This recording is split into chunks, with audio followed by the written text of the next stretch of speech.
Mary, hi. Hey! Sorry, I was being bombarded by a million requests, and there was an account there that is a fan account, and I go, oh wait, that's her, and I almost got the wrong person. That would have been fun though. Could have been a No, different type of interview, I guess. yeah. First of all, like things were very like intense last week, so thank you so much for rescheduling today with us. The fans have been asking for you all week. Oh, that's awesome. No problem. I've been excited to do this. Great. So we had Courtney on yesterday who plays your mom, Yeah. and she says that you are so lovely on set and she loves working with you.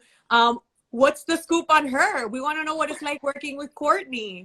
What it's like working with Courtney is just like constantly being amazed by how like gorgeous, talented, and hilarious one woman can be. She's seriously like the nicest person ever, and she keeps the set so entertaining. Even on like, if we're out there in the freezing cold or like a long night, like she's always got like just funny things to say to just keep everybody's spirits up. And she's also just like a very warm and lovely person. I'm very lucky. We had Gianni DiCenzo with us on Monday, and I see that he's in the comments right now. So we scoop. What we know, told us that you guys had worked together before on something else. So what's the dirt? What's the dirt on Gianni? There is literally no dirt. I feel so unexciting, but there's like the nicest group of people that makes this show, which is just so cool. I feel so lucky to be a part of it. But yeah, Gianni and I worked on a pilot together for a show called St. Francis. I was, I think, maybe 17 at the time, or 16 or 17, and Gianni was like at like maybe my shoulder height. And then now he's just like skyrocketed to be ginormous in comparison to me, which is really funny and training. It's quite hilarious. He's got like the long legs, so they're like, "All right, guys, run laps." Gianni's just like circling around the rest of us. Well, in this season, we see a lot more of you guys together. There's more of a friendship build. You're very protective of his character. Can you talk a little bit about that, Dimitri? Of course, Dimitri. Yeah, I was one of the things. It's still hard for me to go back and watch. Is the episode 5, going into that fight all together, kind of, and Sam's decision to strike first and lead the pack in, and like I'm not gonna wait for the fight to come to me. I'm gonna take the fight to them kind of mentality, and then seeing Dimitri, who for me as Sam is like her little brother, like not so little brother, I guess, but is like family to her, and like she's really taken him under her wing in terms of welcoming him into the Miyagi family and what it is to be a LaRusso and a Miyagi-Do and all that. It's really hard to watch that scene or in the hospital, or knowing that he had his arm broken. It was not very difficult to get the tears going. Just imagining somebody as kind as Gianni getting hurt because of a decision I made was very sad and scary. This was a very interesting season for Sam for so many reasons. I really appreciate that we got to go into like these PTSD, like rawness and a very honest place where I'm sure that whole thing has to have started conversations at home. Can you talk to me about kind of going down that road with her this season? I've been pretty honest about this, that like this season of Samantha's story is the closest I've ever been to her.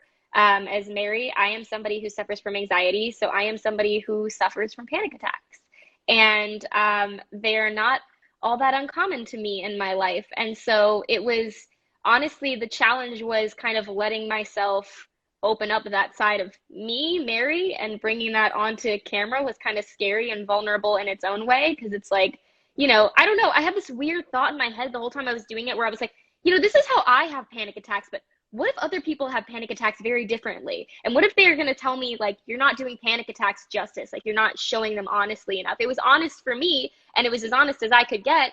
But, I had this fear that, like, people would say, oh, you don't really know what that's like, or, it's so obvious that it's fake. Because it was very real for me. But luckily, I've actually had a lot of people kind of doing the opposite and reaching out and saying, I'm really grateful that I got to see that on camera because it's something that I, struggle with. And it's made me feel like connected to this fan base in a new way, which is kind of cool. Like, I kind of feel like now we're all we're all like holding hands. We're like a support group, not just like the cheerleaders, you know? Like, I don't know. It means a lot to me. Well, as someone who also suffers from anxiety, and even a little PTSD, not to overshare, but I think it has more to do with the representation of the topic versus like we're all having different experiences. Yeah.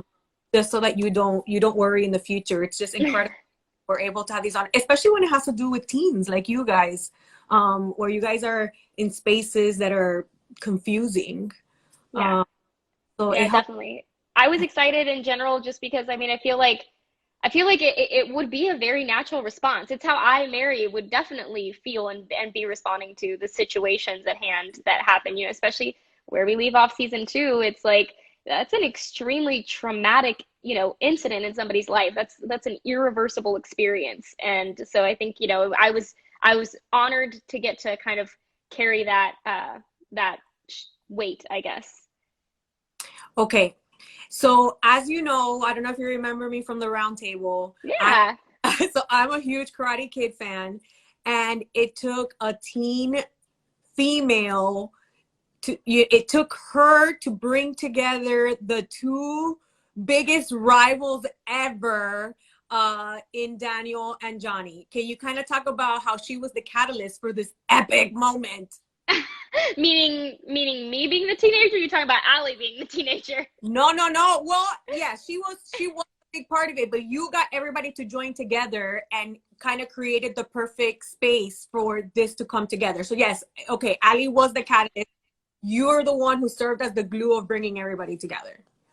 I was really excited about that too. I mean, this is the I think the team up that we've all been waiting for. I was, you know, counting down the days. Like every time we get a script, I was like, this is when it's gonna happen. No, okay. No, this is when nope, not that one either. Okay, this one's when it's gonna happen.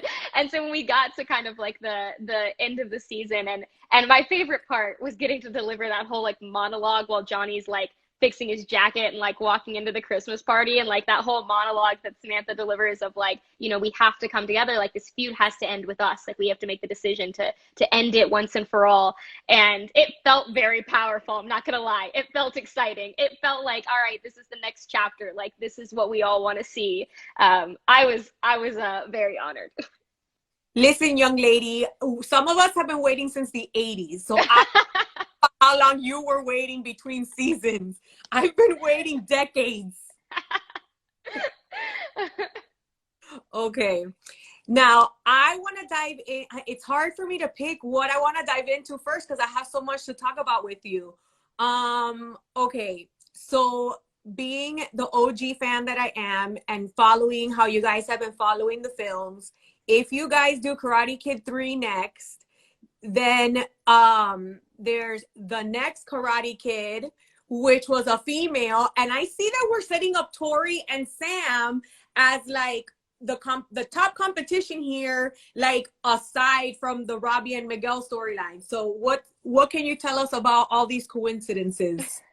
I love that. I didn't even realize, I guess, that what, you know, it's like I feel like I'm so in it when we're filming it that I'm not really thinking about the big picture. Like I'm very much, you know, I'm looking at the scenes I have to film this day and what they mean and how they string along the line of, you know, we film two episodes at once. So we'll be filming like episodes 1 and 2 at the same time. So I could have a scene from episode 2 at the beginning of the day and then episode 1 and then back to episode 2 and then episode 2 and then back to episode 1. So it's like, you know, my main focus is just like, can I keep the story straight? But I guess I didn't realize until season 3 came out and people started saying that they were like, you know, Tori and Sam are Daniel and Johnny. And because the rivalry is just so deep and so fueled by anger. And so just like, I don't know. And I looked at it and I was like, oh, not only is that, first of all, epic and so cool, huge fan. But second of all, I was like, oh, that's like a new way of thinking about it. I hadn't even realized that. Okay, so what does that mean going forward? As for being the rivalry to end all rivalries, we'll see. I think that's the fun of this world is that it just keeps going. It's like every time you're like they could be friends now. It's like or maybe not. maybe instead we'll just like trip each other at the skating rink and it all goes downhill from there. But as for also like, you know, the next Karate Kid, I love the next Karate Kid. I love all of the films in the Miyagi verse, as our producers refer to it. So the first four, I love all of them. They have a special place in my heart, and I would be so stoked to see Julie Pierce in this world. I mean, could we have Hillary come in and make an appearance? It Yeah, seems right? nothing is unattainable in this Miyagi verse, right? Exactly. That's the fun of it all. It's just like, what's next? I'm just constantly like, what's next? Like, there's no way you could go crazy and then, oh, you did that. No, exactly. So that's what I'm banking on, because we kept thinking like, well, what's next after we go and duke it out at all that in like, this big like whole thing, like where do we go from there? So I'm like, oh, well, they're setting up the girls here, so that's kind of cool, because I'm all about having more of the female centered storylines, which I love. And I mean, hopefully we would love to see Aisha back. I think everybody, loves the Aisha character. That's definitely like, and it's really cool to see how it kind of went from her being the first Cobra Kai member that was female, getting to come in there. And then now it's like watching season 3, if you notice, like, even like, our actors who are in Cobra Kai or Miyagi-Do but don't have any lines, our background who fill in kind of the teams, we've started to see like females come in, which is really cool. It's like, it's just exciting to see that whole kind of tide come in, because I think that's something I would have wanted to see growing up. And I think it would have inspired me maybe to get into martial arts a little earlier. I'm a little late to the game. Well, but so you never took karate before, right? I didn't. No, never took anything before. I like got PE notes out of PE for like all of the years of school. So I just completely would avoid working out at all costs. And then I saw the guys training season 1. And I was like, hey, that looks really cool. I want to be able to do that. Like, so I offered to like hold pads for them, or I would help Sholo do his stretching. I was like, anything I could do to be remotely close to the karate. And then they were like, just hold on a minute. You're going to get closer. Well, I also like that it shows the younger generations like, hey, girls can be just as badass. Oh yeah, and just as vicious. Like, we got Sam's got scars now, which I was also really proud to bear, in the sense that, I think a lot of people live with, with physical markers that at first you don't know how to deal with them. I wear an insulin pump. I'm type 1 diabetic. And when I first got my pump, I remember trying to get really creative about how to hide it. I was like, where can I put this thing? Like, what pocket can I invent to hide it in so no one will see? And then now I'm just like, yeah, that's my insulin pump. You want to hear all about it? I'll tell you. But, It's especially because there's a scene where it's like you're trying to hide those marks, and then you're like, no, let me take this off. I'm like, yes, that's so empowering. Yeah, I was really excited about that. I'm excited that, because scars are a very it's a very sensitive topic, and rightfully so. And it's another heavy topic if you really dive into it. And I'm proud that Samantha gets to now proudly wear her scars, even if she wasn't there in the beginning. Gianni, he says he's your diabetic duo. You guys Yeah. We're both type 1, which is so crazy. Out of everybody in this cast, again, I worked with Gianni when I was like 16. I was already diagnosed. I had diabetes for 3 or 4 years at that point. He had not been. And I only found out he was diabetic at Crafty during season 1 of Cobra Kai. And I looked over and I was like, oh, you drink Diet Cokes? I do that because I'm type 1 diabetic. And he was like, yeah, me too. And I was like, what? So like, out of all the people in the universe, he got diagnosed in that little window of time where we didn't know each other really that well, which I thought was kind of cool. You guys are like kindred spirits. Yeah, exactly. I drink Diet Coke to save on calories. I mean, I drink Diet Coke now because it's tasty, but Yeah, no, I agree. Okay, we have to talk about boys. Let's have boy talk, because during our last chat, I was like, your dating life is thriving. You've had way more dates than I've had in the last 10 years. Well, Samantha. And I mean, and then he's like Sholo and Robbie. They're both so adorable. I mean, I could be all of your moms. So I'm not saying it in a nasty way. Just, these are all like, all of you. It's such a pretty cast. But I want to talk about where we are this season. Everybody has turned their backs in a way on poor Robbie. let's dish about boys. This going into the season, I really didn't expect what the writers, had in store for us. I was of the mindset, like, Samantha's gonna take like a year off from dating at least. Like, she's just gonna be like, no more boys for me. If I date boys, they go over the railings. Like, I just need to like stay away for a little while. Your dad, same thing. Yeah, Okay. exactly. I'm sure. Yeah, right. But no, I actually thought it was kind of perfect because that's kind of, in my opinion, how Sam and Miguel fell together the first time was, he was just kind of coming into a new school and he was being bullied and he was looking for a place to belong, and he found karate and it made him bold, right? And then Sam was like struggling to find her place to fit in, and she really just wanted somebody who like got her without her having to fit into somebody else's mold of what's cool or who I used to be, and just wanting to kind of find her own individual self. And she kind of found that with Miguel. And I felt like that kind of paralleled in season 3, where it was kind of like they were both struggling with the trauma they had been through and kind of like leaned on each other again and kind of came back together that way. Like they're each other's kind of, I don't know if it's like a crutch as much as like kind of like they're each other's medicine in a way, like each other's, thing that they need to get through that, their security blanket. So I was kind of excited. I mean, it's also fun because all in between filming seasons 2 and 3, all I got were DMs being like, get back with Miguel right now. I demand it. And I was like, okay, understood. Right. I don't get to make those decisions, but I appreciate your belief in me that I do.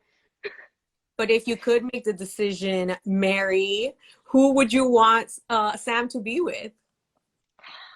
That's so hard because I also feel like, because obviously, yeah, but we're saying Robbie and Miguel. I think where she is right now in her life, Miguel is a good fit, but I also think that Robbie was good for her when she needed that. And I also, going forward, I don't really know what Samantha's going to be up to next, And I definitely feel like that's the problem, is it's like Miguel and Robbie represent two different parts of Sam. There's I really just want to, be myself, and I just, all the bad parts of me. And then there's he's like, Robbie sees her as the best version of herself, and that feels so good. And to be reminded that there's, the good quality and the good moments and all that and the fun. I think there's, like there's magic in both, and it's so hard. I can't decide. I would literally, I don't think I'd have anybody to sit with at lunch anymore if I made that decision. So the inevitable, I mean, Tori has to end up with Robbie, which is gonna make it even more intense between you girls. How do you think Samantha would react if that happened? You guys are just swapping partners. Yeah, I guess at that point it's like, no, that one's mine. Well, that one was mine and you took it. Well, no, then the other one. I want the other one. Right? I feel like that definitely is the next, just what they need. Just what they need is more fuel to this fire, as if it wasn't already just like stoked enough. I mean, why not, right? Yeah, that's the fun, right? Me as a viewer, I would love that. I love the drama. But me as Samantha, I'd be like, hands off. He needs a good influence, not more bad. Well, and we also had Peyton on, and we kind of discussed it, and it's like her first interest in Robbie, I feel like she was really doing it to please the sensei. I feel like in a way she feels like she kind of owes him. So she agreed. She says, yeah, I think that part of it was she was doing his bidding, but she thinks they have genuine connection there. So I foresee that happening. All right, Peyton. All right, I see you. I'll be texting her later. I'll be like, excuse me, which boyfriend you coming for now? Like, I'm here to get the real dish. You're here to start the drama. Hello, I'm Latina. I love to start. Okay, girl. Okay. What I know that you guys can't talk very much, if at all, about season 4, but what would you like to see as we are facing the All Valley? My hope is, I think what everybody else's hope is, which is the end of the darkness. I think the darkness, like I said, it's drama, it's fun, it keeps it entertaining, but at the same time, like as a person in this world, my heart aches every time there's just this dark cloud. Like, I've said before, like, karate is Samantha's security blanket. Like, it's the thing that she grew up with and how she had such a tight bond with her dad. And now we've gotten to see in season 3 also with Mr. Miyagi, you know, as a grandfather like figure to her. And that was, you know, so important in her life, and being able to come back to that. And then now these Cobra Kais have come in and put their paws all over, or I guess they're, I don't know, what does a snake have? Like slithery bodies. I don't know, something like that. All over Scales, her. scales. Yeah, scales, that. They put it all over her like sacred things. So my hope is just that, you know, for wholesome goodness in the valley, but I think we all know it won't be that easy. Well, getting rid of the darkness to me is getting rid of Sensei Kreese. I mean, fair point. All right, Sholo. Do you see Sholo down there? He said slander. Oh, Don't you lie. We all watched season 3 at this point, Sholo. We know you're not all about the Cobra Kai anymore anyway. Get those eagle fangs out of here. well, you helped them to find the light. Yeah. Before we go, anybody wants to ask questions? I've been trying to, this goes very fast. That's why I didn't even see Sholo was there. We had him on too, and kind of grilled him about all things Miguel. Oh, do you get any exciting dish on that? I love that you know these people and you want to get the dish from me. That means my job. Yes. You think Sholo tells me anything? Like his text messages to me, I'd be like, so what's up? Like, what'd you think of that scene? He'd be like, yeah, whatever. Like, all right, dude. All right. That's because he's super busy watching a bunch of anime, apparently. Yeah, that is very fair. Or playing Magic cards. It's him, Gianni, and Jacob. I think all play Magic the Gathering. Is that what it's called? Don't roast me, guys. Well, they have told me that they're like big pranksters. Have they pranked you with anything good?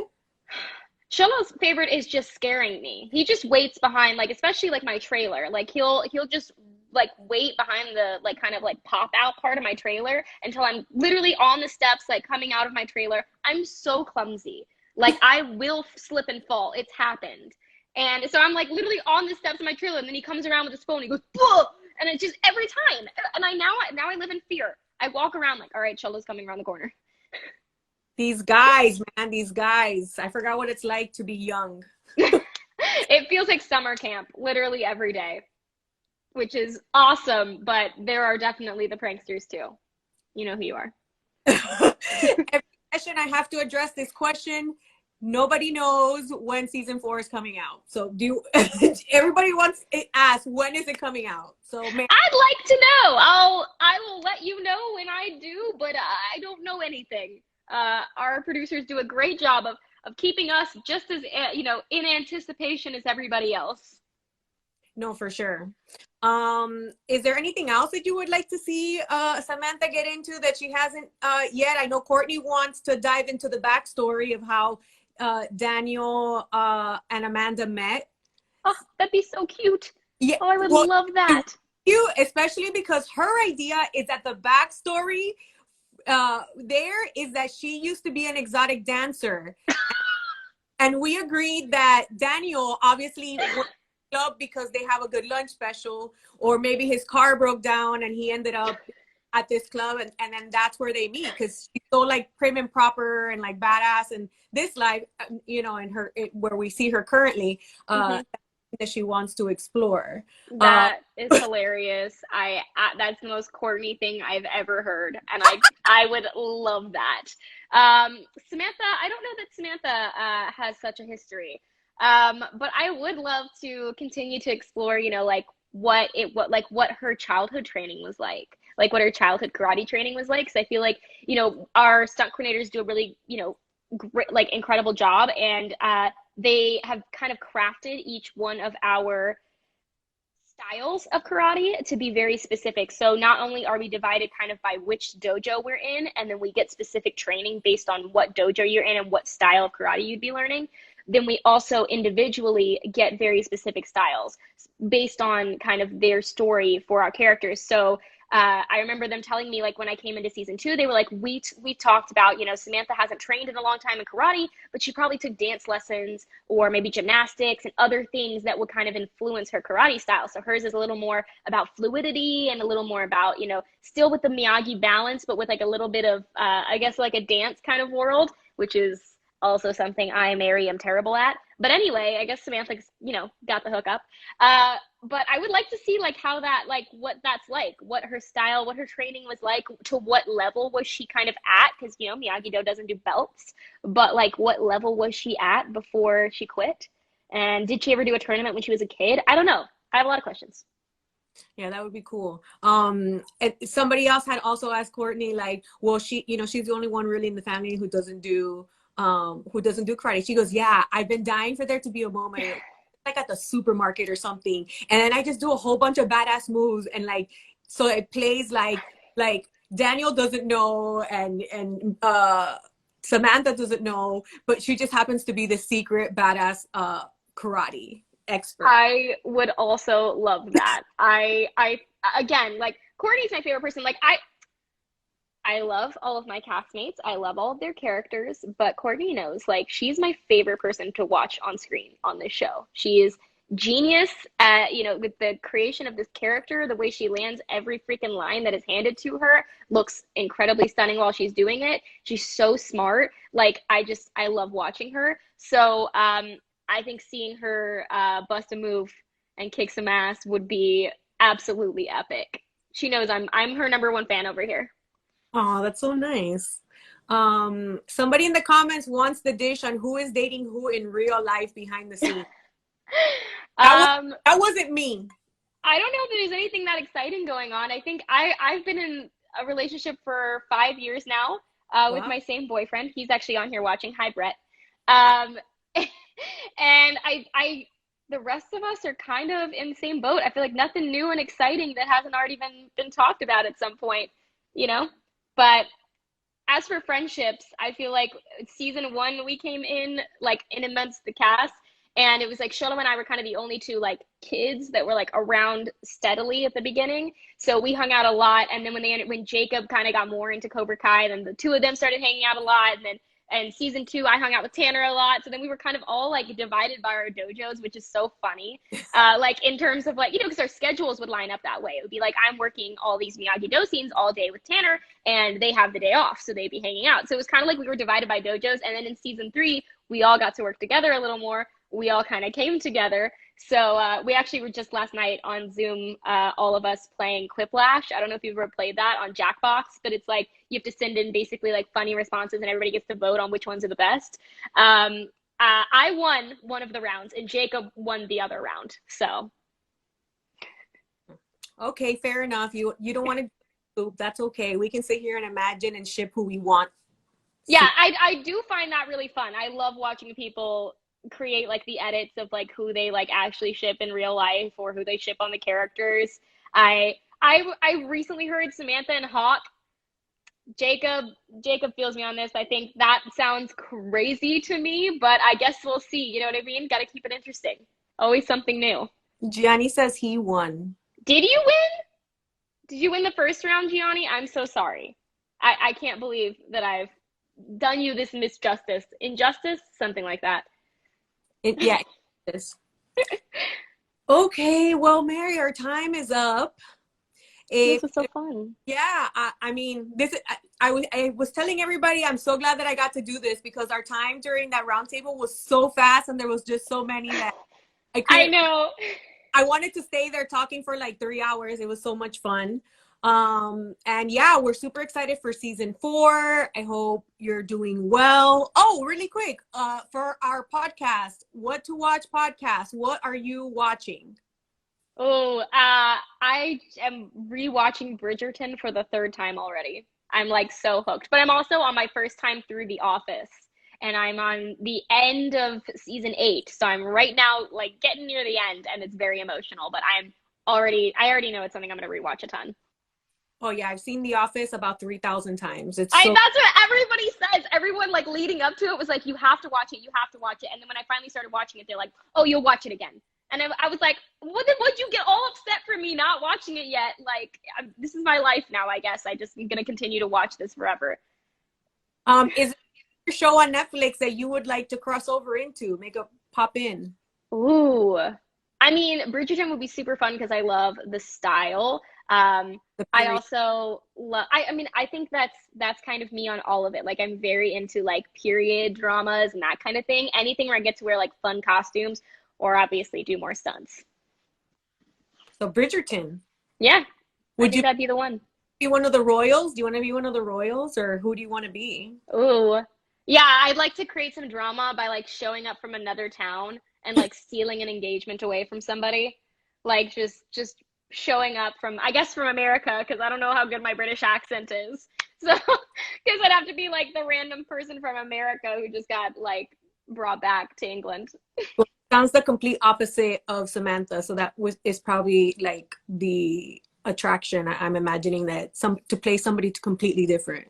Yeah, I think that's always fun. You know, I'm always like excited to try new things or get to push myself in different directions. But Samantha's unlike anything I've ever played before. You know, I feel like season one, Samantha, I kind of was like, okay, this is my wheelhouse. Like, you know, I am playing somebody's daughter and, you know, I've got like the love interests and, you know, like drama with friends. Like all of these are familiar topics to me. And then entering into season two and beyond, it's just kind of been like a real learning experience, but it's completely changed my trajectory in terms of career and in terms of what I want.